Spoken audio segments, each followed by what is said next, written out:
Welcome to Interpersonal Parenting with Rebecca Finlayson and Phil Edwards.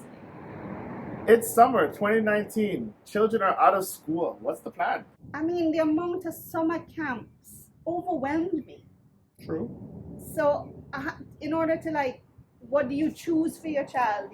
So I had to sit down with my children and basically say, okay, what do you want to develop over the summer that you have not over the school year? So my daughter, who bakes throughout the year and all of that, she's actually going to this big acting thing because she likes acting. Okay.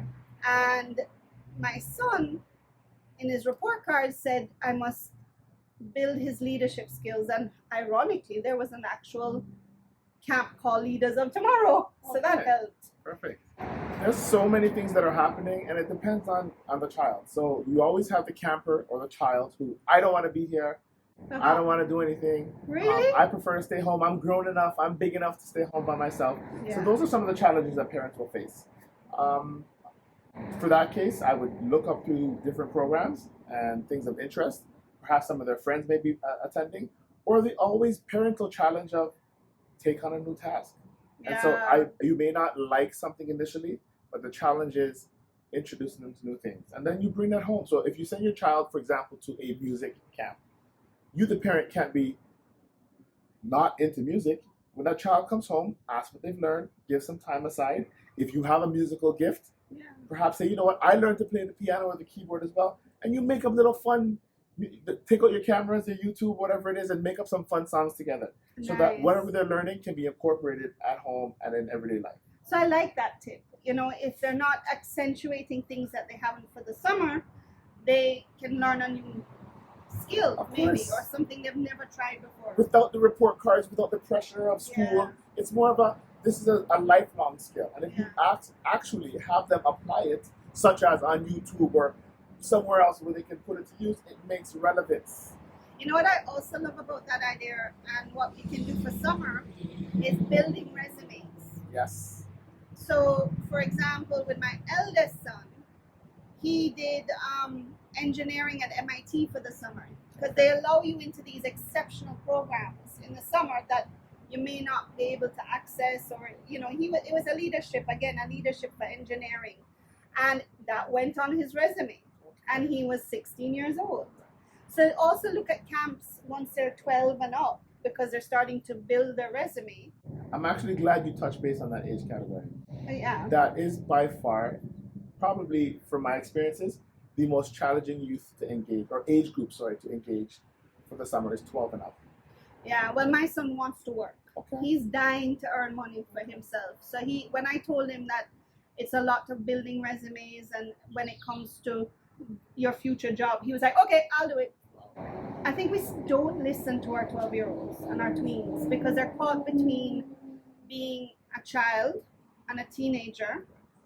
And then you have your teenagers that are caught between being a teenager and an adult. Very true. And we as parents don't do that transition with them. We still think they're children and tell them what to do.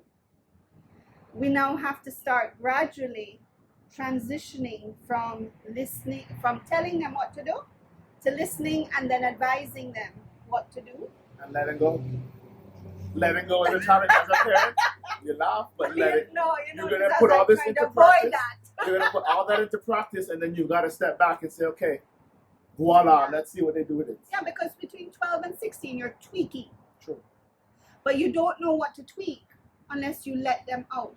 Now, like anything else, when you're baking or you're cooking a recipe, you know my culinary analogies. Yeah. You taste. You don't just cook the pot and serve it. You taste and tweak. All the way through. All the way through. So now 12 to 16 is that tasting and tweaking stage. But you have to let it simmer on its own. You have to let it culminate on its own, and you just add a few little things there and here and there. But you have to leave it to cook. So there's a challenge that I know a lot of parents are facing. Yeah. And for example, here in Toronto, there's a real concern about safety. Summertime, nobody's in school. You hear the phrase growing up all the time, idle hands. Yes, devil makes work for idle hands. And we don't want that to be the case for many of our youth this summer. So we've already experienced some summer shootings and some violence, and it's hitting the communities. And this is, as a parent, it's actually very hard to talk about because we want our children to be engaged in all these programs. We want to know where they are at all times, and they're actually doing the opposite. Stop asking where I am. Stop worrying about me so much. I've done that all year. Yes. Leave me alone. And so that factor of parental worry, and then these teenagers who don't want to be worried about, that's a hard disconnect. Because they don't have that fear and experience that we have. Absolutely. So what can we do? Do we sit them down and say, just talk the truth? Respect that they're at this age now where you can, again, sit with them and say, hey, we're having these shootings. These are what's happening. What can you do to avoid it? And this is why we communicate. So if I'm telling my son that I'm paranoid because, versus just acting as a paranoid parent, it's a deeper understanding. So the 10 o'clock phone call is more likely to happen. Daddy, I'm all right. I'm here. This is where I am, or this is who I'm with. But if all I'm doing is nagging, you don't call, you're coming late, you don't communicate. Or punish even when worse. you don't do it. Right. That is the wrong point. We cannot punish our children. And this is where punishing versus discipline kicks in. 100%. And this is where the tweaking comes in. Now, here's a joke. If you find your child start broke loose, tell them, tell them. Broke loose between 12, 13, 14, 15, 16, and you're like, but I was this strict parent, I don't know what is happening. It's because you were too strict and because you didn't discipline. You tell them, sit down. If they don't come home by 10 o'clock, you beat them, or you punish them, or you ground them. You don't say, listen, going back to what you're saying, you came home late. After 10 o'clock, this is what the streets are like. I worry. I have to get up in the morning. I don't sleep until you get home. Please be considerate of me. Don't say, you come home late, go in your room and you now go out for 2 weeks. So, or you get a beating. Let's call a spade. The beating have to stop. Number one. But number two, I remember speaking with my grandparents, and everything we're doing right now is called reasoning. Yes. And we've lost touch with that. Reasoning gets much more further than beating. Well, especially at this age. At this age, absolutely. You're at the stage where they can start making decisions. And I always tell young people, especially with this reasoning, I give them the good and the bad, the extreme. And so, not that every person who comes in late is going to end up jail or end up dead in a box. No. But we have to let them know that some of the decisions that you're making, do you foresee where it's going to be taking you? Are you thinking through the processes? Are you hanging around with the right group of people? And one of the most challenging things, and this is actually a really touchy subject, so the parents that see that their children are going down a path, it's the most challenging thing because you're starting to see things that have shifted. And some of the symptoms could be they're having items that you didn't pay for. Yes. So whether it's... But let's list these symptoms that your child is going down the road you don't want them to go down. Absolutely. Right? And it is, like you said, they are not speaking to you at all. Completely, yeah. Right? They have items that you never bought. Have no clue where that shoes, jacket, hat, cell phone, new video game systems, all of a sudden all these items that I'm a hardworking person. Where did that come from? Ask these questions, parents. You can't just see these new things showing up in your home. And how do you ask those questions though? Don't say, where this come from? Who give it to you? How you get the money to do it? It comes from communication. So everybody has the same 24 hours. So if I'm not putting any of my time into my children, who is? Exactly. Oh, that is the other thing. You brought up a good point about the spending time with your children, having that conversation, observation.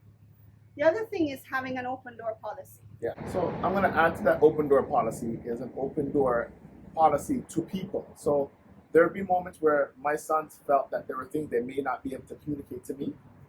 They know that they have uncles and aunts. They have other family members that if running it by me directly might feel like, oh my gosh, I don't know how daddy's going to take this and how he's going to accept this. You have to find that other caring adult. Yes. I would rather surround them with a village of people than to think that I am the end all and be all and I must know everything. And that's the mistake we as parents also make. It has to come through me. I must be the first to know. I get it. You feel offended if you found out some news about your child that an auntie or a cousin or someone else. But the whole point is they need to have someone they can go to. Because if they don't go to a caring adult, they're guaranteed to bring it to their friends first. And not that friends are fools, but they don't have the living experience that we have. Boy, I'm guilty of that. That's why I was very silent. It's a tool. It's like, no, why didn't you come to me? Yeah. It's not a personal attack on you, which I'm right now learning. So thanks, Philip, for that one, because I learned on that one. I take it as a personal thing. Why didn't it come to me? I'm the most open parent. But not all the things. There are just certain things you don't want to talk to your mother about. 100%. And so till this day, mommy, yes, there's things that I don't want to talk to my own mother about. So we have other sources.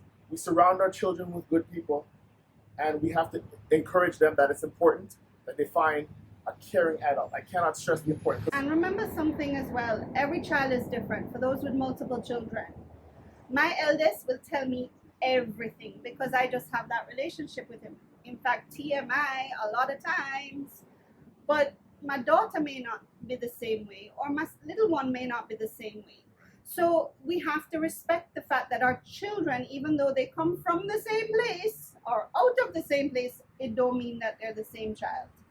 And we have to respect that as well. So don't say, well, Johnny talks to me and tells me everything. Why don't you? Well, yeah, I'm just different. I relate more to somebody else, because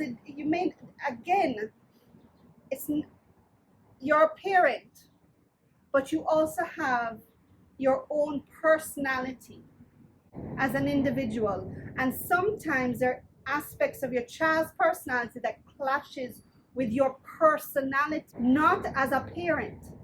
And therefore, and I know you went like that because you think of people that your personality, we mesh as a personality. 100%. So you'll talk to me, but you may not talk to Jane because your personality is there. Well, guess what? Or John, and John is your father and I'm the mother. Right. So you may go to John because you relate to that personality, or you don't. We have to also accept our own individual personalities and who we are, and that our children see who we are as adults as well. And it's also a challenge, parents, because you have your own biases. You wanted your child to become this. You wanted your child to aspire to be that. And perhaps the child has a different vision from you. And so they may go to an uncle or an aunt or another caring adult and run something by them. Yeah. And all of a sudden you're like, wow, you had all these things in mind and you spoke to somebody else about it. If we remove ourselves and we think back and say, wow, but my child went to someone, it's much more powerful than saying, boy. No, in my head, I am just like, I have made this mistake so much. So many times. And I've been on the flip side where I have been the aunt that everybody comes to. For sure. And I don't take it personally when everybody. Good. But it feels good. And I go to the parent and I say, this is happening, go on and research this. When someone comes to you, niece, nephew, friend up the street, it feels great. It feels like you are a go-to person, and it feels wonderful. And so we just have to put ourselves, when our children do that with other people, and just realize, you know what, I have taught my children the gift of finding a caring adult, and it doesn't always have to be me. I love that. Teach your kids to go and find a caring adult. That's really good. And I thank you.